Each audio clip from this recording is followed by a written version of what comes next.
тура жууну сулуулуктун негизги эрежеси деп менин жакшы мугалимим Марина Николаевна Тиунова айтчу эле. Кээде аялды жөн эле тура жуунтуп койсоң эле суп-суу болуп калат дечү эле. Бул чындык. А бирок ошо тура жуунууда негизги эрежелерди билиш керек.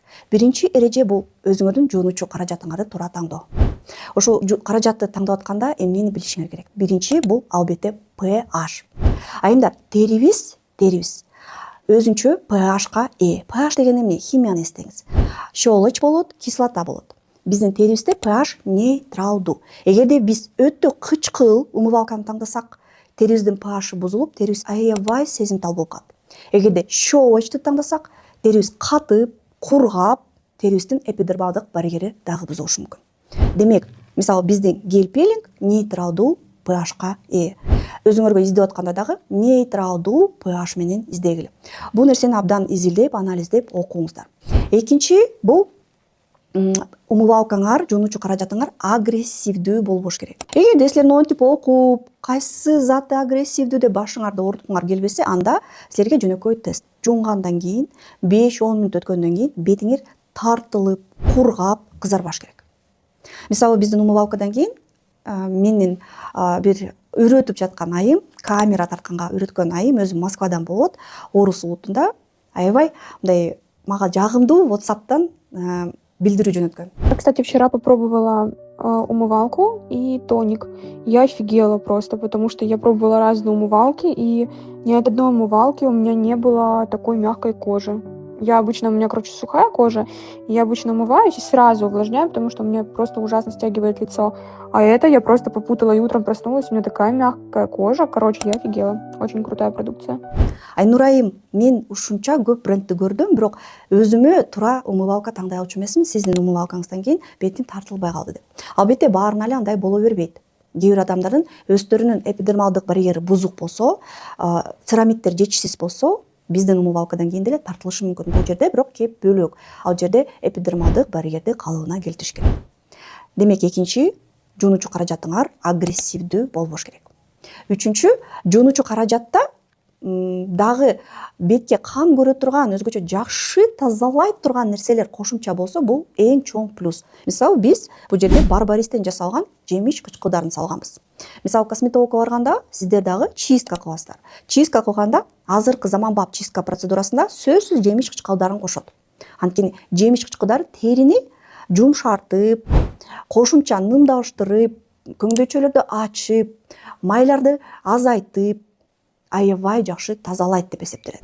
Демек, силердин жуунучу каражаттарыңарда жемиш кычкылдары бар болсо, бул дагы чоң плюс. Эми тазалоодогу негизги катталар. Кээде чын эле жуунучу каражатыңар аябай жакшы болушу мүмкүн. Бирок аны туура эмес колдонсоңор, аны туура эмес түшүнсөңөр, силер жакшы жыйынтыкка жетпей калышыңар мүмкүн. Мисалы, кээ бир айымдар жуунучу каражат менен биздин гель менен деле эртең менен жуунат экен. Эмне үчүн деп сурасак, бетим аябай майлуу, эртең менен сызгыра тургандай май болуп калат дейт. Бул туура эмес. Анткени сиздер эпидермалдык барьерди бузуп, майды канчалык көп кетирсеңер, ошончолук көбүрөөк чыгарттырып, терини сезимтал кылып коюшуңар мүмкүн. Ошондой эле кээ бир айымдар күнүнө бир 2-3 жолу жуунат экен. Бул дагы туура эмес. Өзгөчө териси майлуу, бетинде безеткиси бар айымдар негедир канчалык көп жуусам, ошончолук терим тезирээк айыгат деп ойлойт экен. Бул дагы чоң иллюзия. Сиздер эпидермалдык барьерди бузуп жатасыздар. Эпидермалдык барьер бузулса, бетиңерде жанагындай нерселер көбөйүп, майлуураак болуп, өзүңөргө жакпай баштайт. Үчүнчү нерсе бул таптакыр жуунбай коюу. Көп айымдар бетим кургак деп таптакыр жуубай коет экен. Бетти жуунун негизги максаты бетти кычырата тазалаш эмес. Бетибиз анчалык кир эмес. Бул биздин эпидермалдык барьерди идеалдуу бойдон сактоо.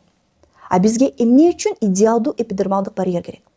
Терибизди нымдуу кылып жаткан гиалурон кычкылы сыртка бууланып чыгып кетпеш үчүн.